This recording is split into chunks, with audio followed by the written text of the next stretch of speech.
السلام عليكم ورحمة الله. الحمد لله رب العالمين والعاقبة للمتقين ولا عدوان إلا على الظالمين وأشهد أن لا إله إلا الله وحده لا شريك له وأشهد أن محمدا عبده ورسوله صلى الله عليه وسلم. Alors, on est au cours numéro 30 et on est toujours dans la partie qui concerne ذكر بعض أنواع العبادة. Et on avait parlé de l'importance d'orienter son adoration وجوب إفراد الله بالعبادة exclusivement vers Allah subhanahu wa ta'ala. On a parlé des deux conditions d'acceptation de l'adoration, donc شرطي قبول العبادة, et on a commencé la partie qui concernait les différentes sortes d'adoration. Et par les différentes sortes d'adoration, donc on a cité en premier lieu ad-du'a, l'invocation. On a parlé de l'invocation au sens de l'invocation ad-du'a et de l'adoration, du sens d'adoration. Donc du'a al-ibada wa du'a al-mas'ala. On a parlé aussi de min anwa' al-ibada, ce qui a été cité, c'était al-mahabba wal-khawf wal-raja. Donc on avait développé donc l'amour, la crainte et l'espoir qu'on a développé au préalable. Et la dernière fois, on avait également cité at-tawakkul, donc le fait de placer sa confiance en quelque chose, et notamment on avait parlé des différents aspects du tawakkul et comment qu'il fallait placer sa confiance en Allah subhanahu wa ta'ala tout en mettant en œuvre tout ce qui est dans notre capacité pour concrétiser ce qu'on veut faire. Donc ittikhad al-asbab ou al-akhdh bil-asbab.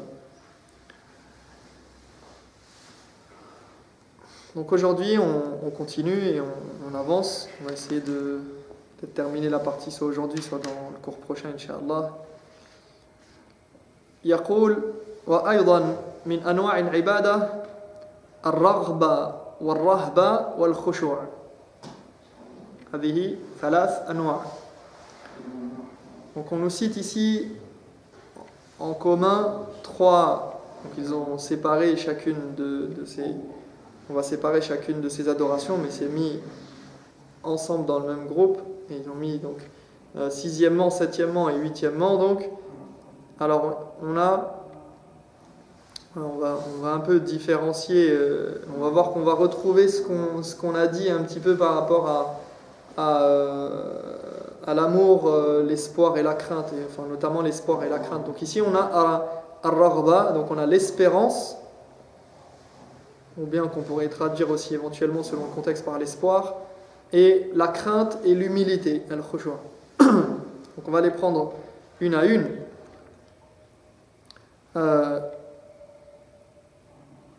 Ar-raghba, Allah subhanahu wa ta'ala yaqul inna ila Allahi raghibun fi surati at-tawbah. Raghba ila Allah. Donc Allah subhanahu wa ta'ala dit concernant l'espoir, donc c'est en Dieu que nous mettons tous nos espoirs. وقال تعالى فإذا فرغت فانصب وإلى ربك فارغب. Dans un autre verset, dans surat Ash-Sharh, Allah dit alors chaque fois que tu as un moment de loisir, à chaque fois que tu t'es libéré de tes occupations, tourne-toi vers ton Seigneur et aspire à sa grâce avec ferveur. Aspire à ton Seigneur et va vers lui avec espoir et espérance et ferveur. فالرغبة لا تكون إلا لله يرغب إلى الله وهي فيها معنى من معاني الرجاء. Cette aspiration donc qui fait partie de l'idée d'espoir doit être uniquement portée vers Allah. C'est l'aspiration ultime, l'espoir en fait d'obtenir ce qu'il y a auprès d'Allah. فأما الرغبة هذه يعني يحددون الآن الكلمة. فأما الرغبة فمحبة الوصول إلى الشيء المحبوب. محبة الوصول إلى المحبوب هذه الرغبة. والرهبة الخوف المثمر للهرب من المخوف. يعني خوف يثمر الهرب وينتج الهرب. Donc ici on nous donne la définition de raghba, qui est ici donc l'espérance ou l'aspiration, c'est l'envie d'atteindre quelque chose qui nous plaît et que l'on aime. Donc l'envie, c'est l'espoir d'obtenir quelque chose que l'on aime, à quoi on aspire. Ar-raghba. Et ar-rahba, c'est une forme de crainte. C'est cette angoisse et la peur qui te pousse à fuir de l'objet de ta peur. Donc d'un côté, on a ce sentiment qui nous pousse à espérer quelque chose, à espérer obtenir, et cette envie, cette aspiration vers quelque chose qui nous plaît. Et de l'autre, on a une forme de crainte et d'angoisse qui provoque la fuite. Et donc, ar-raghba et ar-rahba, ce sont des éléments particuliers de l'espoir et de la peur. قد تكلمنا عن الخوف والرجاء. فالرهبة نوع من الخوف والرغبة نوع من الرجاء.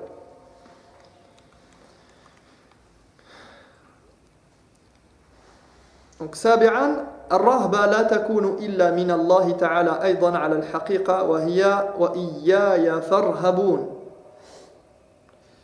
Donc ar-rahba, cette crainte extrême ne doit être que pour Allah au bout du compte. Allah nous dit c'est moi que vous devez redouter au final. C'est moi que vous devez redouter. Donc au final c'est moi et seulement moi que tu dois vraiment craindre. وإلا فالأسباب الظاهرة يعني الإنسان يخاف من السبع يخاف من النار هذا أمر جائز ومشروع كما قال فأوجس في نفسه خيفة موسى. Donc il est naturel d'avoir peur des dangers et de choses qui peuvent nous faire du mal et nous porter préjudice. Et c'est permis. Il n'y a pas d'interdiction, il n'y a pas de contradiction avec le sens de l'adoration. Ce n'est pas un dévoiement ou un égarement par rapport à l'adoration que d'avoir peur naturellement. C'est la peur naturelle. Mais en fait, cette peur des choses qui nous entourent, des choses de ce bas monde, ne doit pas dépasser la peur qu'on a d'Allah subhanahu wa ta'ala. On ne doit pas avoir une peur de quelque chose dans ce bas monde plus grande que la peur d'Allah subhanahu wa ta'ala. C'est pour ça qu'Allah subhanahu wa ta'ala, quand il parle de Moussa alayhi salam, il dit Moïse en éprouva alors une crainte secrète. Donc il a eu peur, il a eu une crainte. فألقاها فإذا هي حية تسعى قال خذها ولا تخف. فالخوف الطبيعي هذا أمر من الأسباب الظاهرة وإنما الأمر كله يتعلق بالقلب كله ما يتعلق بالخوف السر. Donc Allah subhanahu wa ta'ala nous parle de Moïse et il dit Moïse jeta son bâton et vit que celui-ci était devenu un serpent qui rampait. Prends-le, lui dit le Seigneur, ne crains rien. N'aie pas peur de ce serpent, nous allons le ramener à son état premier. Donc il lui dit de ne pas avoir peur, et donc c'est parce que c'est une crainte légitime. Mais n'aie pas peur parce qu'il y a Allah subhanahu wa ta'ala. Et donc nous, la chose qu'on doit craindre, c'est Allah subhanahu wa ta'ala de manière la plus aboutie et la plus absolue, c'est la crainte d'Allah. Mais on a le droit de craindre les choses de ce bas monde, mais il ne faut jamais que cette crainte elle dépasse la crainte d'Allah. Il ne faut pas que cette crainte elle nous pousse à faire al-haram aussi. Il ne faut pas que cette crainte elle nous pousse à justement désobéir à Dieu. Il ne faut pas que cette crainte elle fasse Et je ne parle pas de la désobéissance dans le sens du péché simplement, mais du fait de délaisser certaines obligations ou de vouer une adoration à autre que Dieu. Parce que par exemple, quelqu'un, eh bien, il va délaisser la prière obligatoire par crainte des gens, par crainte de perdre son travail, par crainte de... Par exemple, il est dans un endroit où on le regarde, eh bien, il va préférer délaisser cette obligation-là, alors qu'il est capable de le faire et qu'il n'y a il n'y a pas un danger tel qu'il ne peut pas faire sa prière. Donc il va préférer délaisser sa prière. Pourquoi ? Par crainte, parce que sa crainte des autres, elle est trop grande par rapport à la crainte d'Allah subhanahu wa ta'ala. Wa alaykum salam wa rahmatullah. Donc ici, il faut que la crainte d'Allah, elle soit plus importante que la crainte du regard, la crainte d'être blâmé, la crainte de perdre quelque chose de ce bas monde. D'ailleurs, au point qu'on a une prière qui s'appelle Salat al-Khawf. On a la prière de la crainte. La prière qui va être réduite et qui va avoir des règles bien particulières lorsque on est en situation de conflit armé, de guerre, qu'on a peur de se faire, qu'on porte atteinte à notre vie. Eh bien, il y a une prière la prière, elle a été allégée par rapport à ça, mais elle reste là, elle n'a pas été enlevée, elle ne disparaît pas. Donc voilà pour ces types d'adoration. Et vous constaterez ici que ce sont des adorations du cœur. Tout ce qu'on a, certaines choses qu'on a citées là, après dua,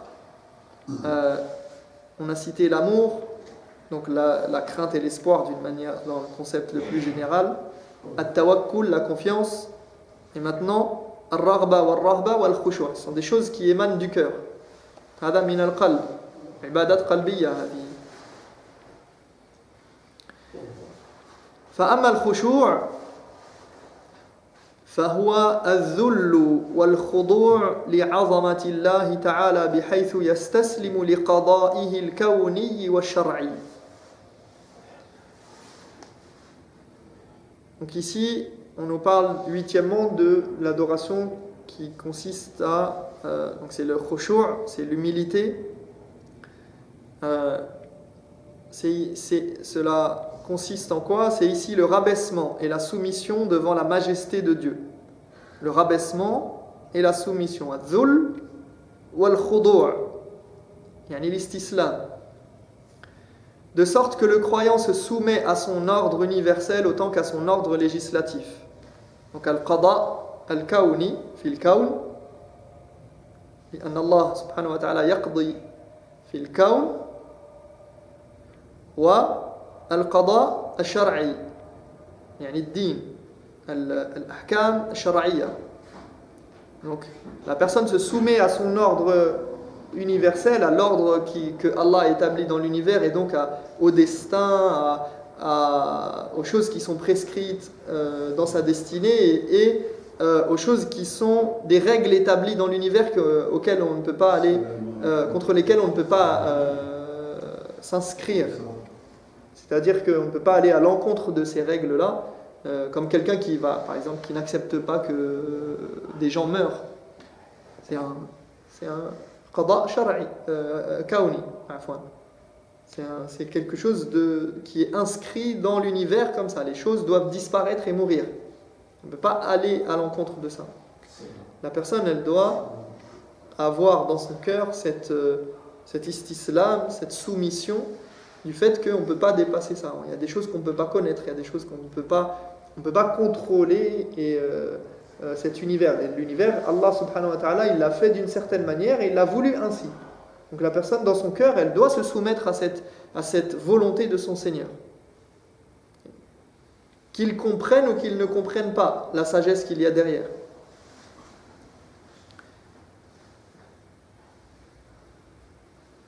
Et il doit aussi se soumettre à son ordre législatif, à son ordre, ce qui constitue sa religion, les ordres, les règles religieuses. avec donc rabaissement et cette envie de se soumettre. قال الله تعالى في ذكر هذه الأنواع الثلاثة من العبادة يعني جمعها في آية قال إنهم كانوا يسارعون في الخيرات ويدعوننا رغبا ورهبا وكانوا لنا خاشعين. Donc ces trois formes d'adoration sont réunies dans le verset suivant où Allah parle des gens qui faisaient le bien, des croyants et des prophètes. Il dit, ils s'empressaient de faire le bien. إنهم كانوا يسارعون في الخيرات. هذه علامة للإيمان. الإسراع إلى الخيرات. Ça, c'est un signe de foi et de bonne santé du cœur que de s'empresser à faire le bien, de ne pas attendre pour faire les bonnes actions. Il s'empressait de faire le bien.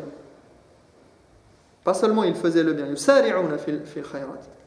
وسارعوا إلى مغفرة من ربكم. Empressez-vous d'aller rechercher la miséricorde de votre Seigneur et son pardon et son paradis, aussi vaste que les cieux et la terre.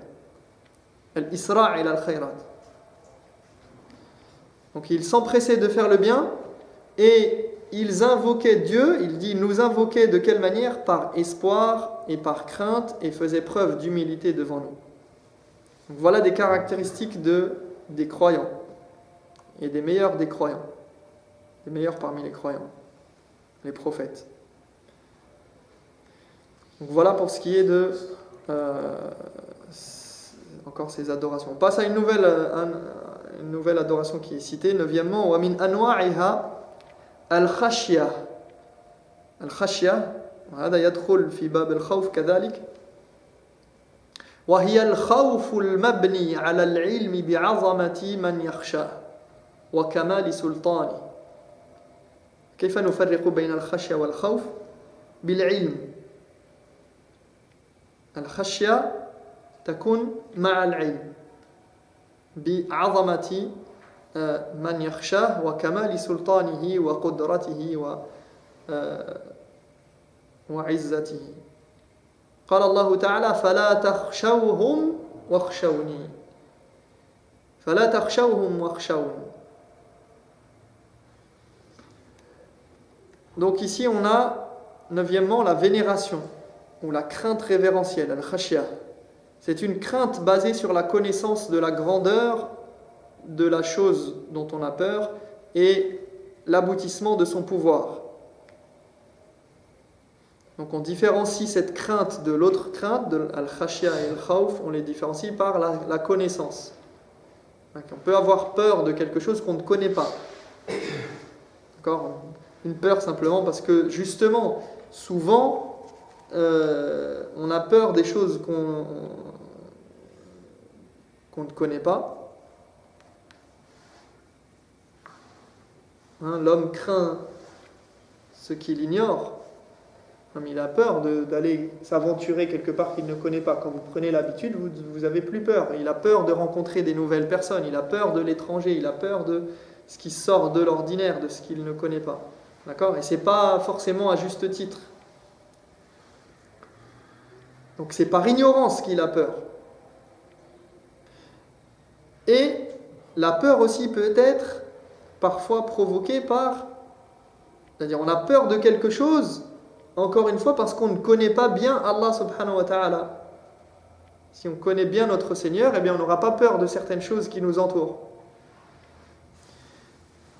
Même si cette peur est naturelle, encore une fois. Mais ici, al-khashya, c'est une peur qui naît de la connaissance de la grandeur de Dieu. Et donc, elle génère une vénération, une crainte avec révérence, une crainte révérentielle, avec respect. Al-ta'zim wa l'ihtiram wa hadhihi al-umur. Donc Allah dit, n'ayez pas peur d'eux, c'est plutôt de moi que vous devriez craindre. C'est plutôt moi que vous devriez craindre. Ne les craignez plus, mais craignez-moi. فالخشية هي خوف مقرون بعلم علم بعظمة من تخافه وتخشاه. ولذلك ورد عن السلف قالوا كلمة جميلة قالوا كفى بخشية الله علما وكفى بالاغترار به جهلا. كفى بخشية الله علما وكفى بالاغترار به جهلا. يعني أن إذا كنت تخشى الله فهذا علم يكفيك. يعني العلم مضمونه خشية الله. فإذا كنت تخشى الله حقيقة فأنت عالم، أنت العالم. وإذا كنت تغتر بنفسك فهذا جهل. الاغترار جهل. Donc cette vénération qui doit provoquer une crainte à l'intérieur de soi, elle émane, comme je l'ai dit, de la connaissance de la grandeur et de la beauté et de la splendeur de celui qu'on craint. Et c'est pour ça que certains pieux ont dit une phrase qui en dit long: la crainte de Dieu suffit en guise de connaissance, et ne pas le craindre suffit comme ignorance. Et se sentir à l'abri de lui, eh bien c'est le comble de l'ignorance. Donc la crainte de Dieu suffit comme connaissance. Celui qui a la crainte de Dieu, c'est lui le vrai savant.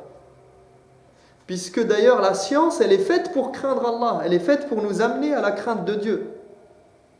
L'objectif de la connaissance, est-ce que c'est autre chose que d'amener à la crainte de Dieu? La connaissance, c'est pas pour avoir une place dans la société, c'est pas pour avoir qu'on soit adulé, c'est pas pour passer à la télé, c'est pas pour contraindre les autres et avoir le pouvoir sur eux, ou avoir de l'argent. C'est pas ça le but de la connaissance. La connaissance, pour le mu'min, on parle pas de la connaissance de ce bas monde, hein. Mais même cette connaissance-là, le croyant, il doit l'utiliser pour craindre Allah subhanahu wa ta'ala, pour que ce soit au service de sa foi et de sa religion.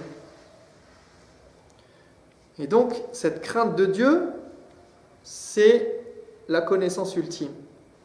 Et ne pas le craindre et se sentir à l'abri, se sentir suffisant, eh bien c'est l'ignorance par excellence. وقيل لبعضهم يا عالم قال إنما العالم الذي يخشى الله. Une fois on a dit à quelqu'un: ô toi le savant, et il a répondu: le vrai savant c'est celui qui craint Dieu. C'est-à-dire ne crois pas que je suis le vrai savant simplement parce que j'ai de la connaissance et que je suis capable de débiter des paroles et faire des discours. Le savant, c'est celui qui craint Dieu. Et ici, il est bon de se poser la question, depuis qu'on étudie ce livre, par exemple, ou d'autres, et depuis tout ce qu'on apprend au fur et à mesure, et les khutbahs de Jumu'ah qu'on écoute, et les discours, et les beaux discours qu'on peut faire, est-ce que notre crainte d'Allah, elle a augmenté? Et est-ce que notre connaissance d'Allah, notre connaissance de Dieu et de sa religion nous a fait être plus soucieux de le satisfaire et craindre encore plus de le décevoir? Parce que ce qu'on étudie, c'est fait pour ça. C'est fait pour qu'on se remette en question et qu'on apprécie encore plus les faveurs d'Allah sur nous, pour qu'on le respecte encore plus, qu'on l'honore.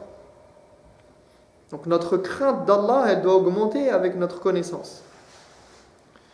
وقال تعالى إنما يخشى الله من عباده العلماء فالعلماء هم الذين يخشون الله. Donc ici on a un verset qui est connu concernant ce sujet, c'est en fait ce verset il est intéressant parce qu'il y a deux manières de l'envisager, dans deux sens, on peut le comprendre dans deux sens, et les deux sens sont aussi valables l'un que l'autre et ils se complètent.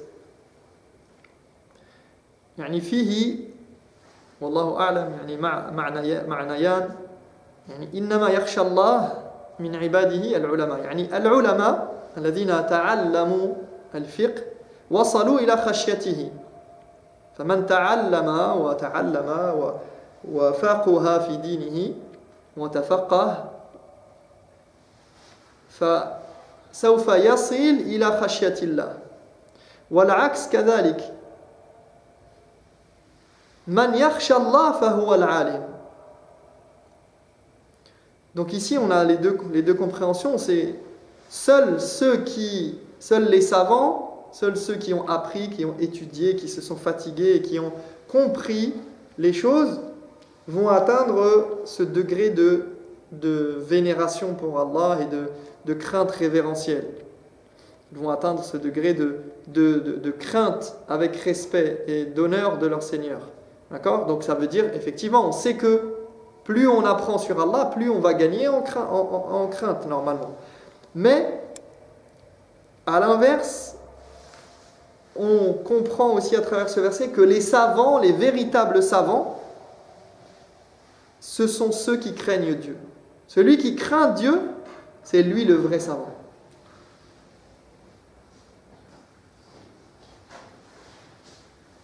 إنما يخشى الله يعني العلماء يعني الذي يخشى الله هو العالم الحقيقي على الحقيقة لذلك قال مقولته عندما قيل له يا عالم قال العالم من يخشى الله. C'est pour ça que quand on a parlé à ce pieux parmi les anciennes générations, eh bien ce savant بمعنى الكلمة eh bien, il a répondu ce qu'il a répondu. Tfadal. إنما يخشى الله من عباده العلماء في سورة فاطر. نعم. الله إنما يخشى الله ماشي الله فاعل. إنما يخشى الله من عباده العلماء. وهذا يفرق يعني بين وقد يكون كلمة كفر يعني إنما يخشى الله من عباده العلماء. نعم.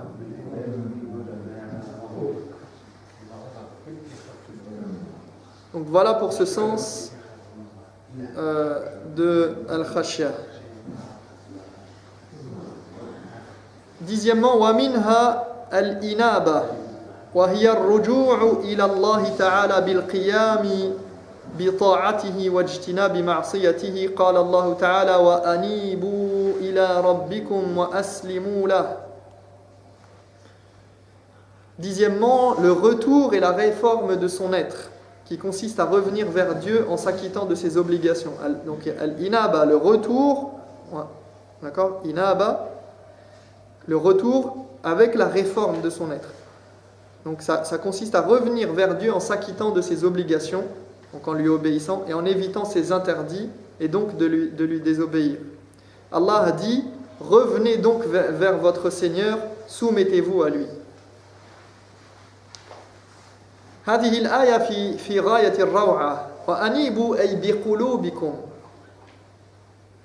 إلى ربكم وفيه التنبيه على معنى الإخلاص إلى الله وليس إلى غيره وأسلموا له أي بجوارحكم فالإنابة ولاحظوا معي الإنابة إذا ذكرت في مثل هذا السياق ستصرف إلى إنابة القلب وتصرف كلمة أسلموا إلى الجوارح أنيبوا وأسلموا يعني أنيبوا بقلوبكم إلى ربكم وأسلموا بجوارحكم لربكم. Donc ici l'idée de retour, revenez donc vers votre Seigneur qu'on a en arabe donc avec le terme inaba, anibu, s'applique en fait au cœur.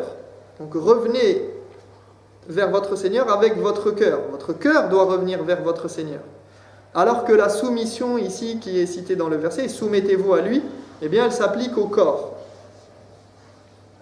D'accord ? Donc on a ici al-inaba et al-islam ou l'istislam mentionnés ensemble. Le retour de plusieurs manières. Le retour, il est fait par notre cœur avant tout, donc c'est encore une adoration du cœur, al-inaba, et qui doit justement amener à quoi? Al-islam. Le retour vers Allah avec le cœur, il doit faire qu'il entraîne al-islam, la soumission. وإذا انفردت الإنابة في سياق تشمل إنابة القلب وإنابة الجوارح.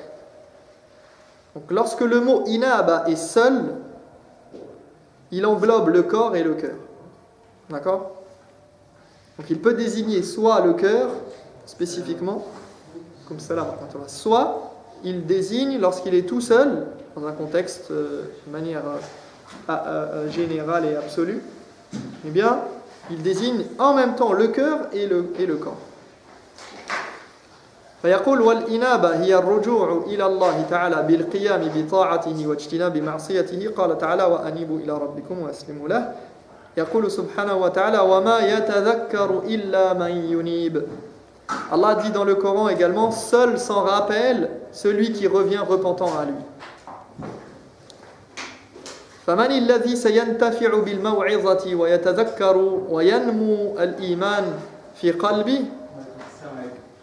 السلام ورحمة الله. الإنابة الرجوع إلى الله. فإذا أناب إلى الله رجع إلى الله انتفع بالمواعظ وانتفع بالذكر.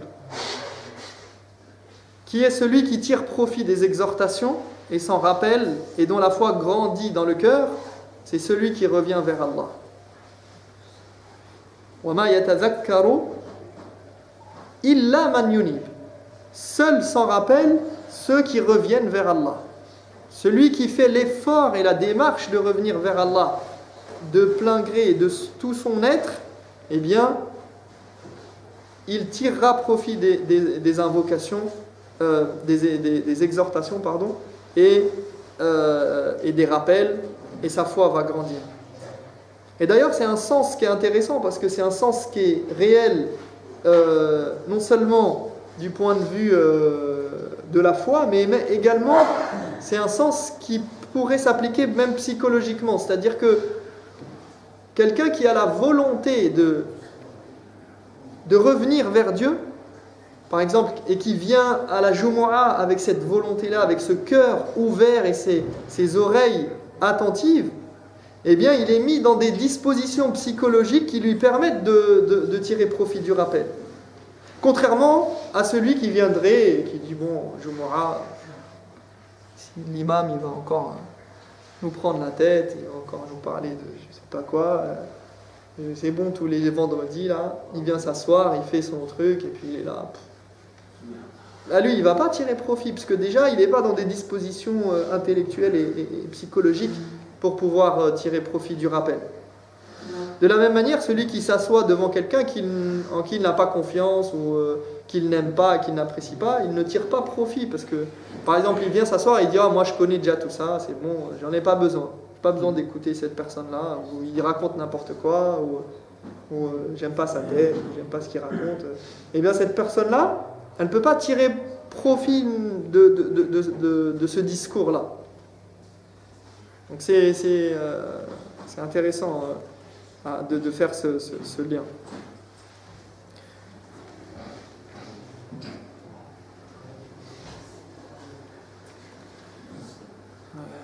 Est-ce qu'on a le temps? Je pense qu'on va s'arrêter là, Inch'Allah. Parce qu'il cite encore d'autres adorations et je pense que on va parler, Inch'Allah, prochainement de l'isti'ana, l'isti'ada, l'istiratha. Je préfère les regrouper, les garder ensemble, vu qu'il y a un certain point commun, ne serait-ce que du point de vue linguistique, et même du point de vue sémantique aussi. Donc, ensuite on parlera de Zabh, de An-Nazr. On a quoi d'autre encore? Je crois que c'est tout. Je vais essayer de détailler un petit peu. Donc, on nous présente ici principalement des adorations du cœur et quelques adorations qui sont liées à la pratique religieuse plutôt. Et on les passera en revue, Inch'Allah, et un peu plus en détail. نسأل الله تبارك وتعالى أن يبارك لنا فيما سمعنا وأن يجعلنا من الذين يستمعون القول فيتبعون أحسنه أولئك الذين هداهم الله وأولئك هم أولو الألباب سبحانك اللهم وبحمدك أشهد أن لا إله إلا أنت أستغفرك وأتوب إليك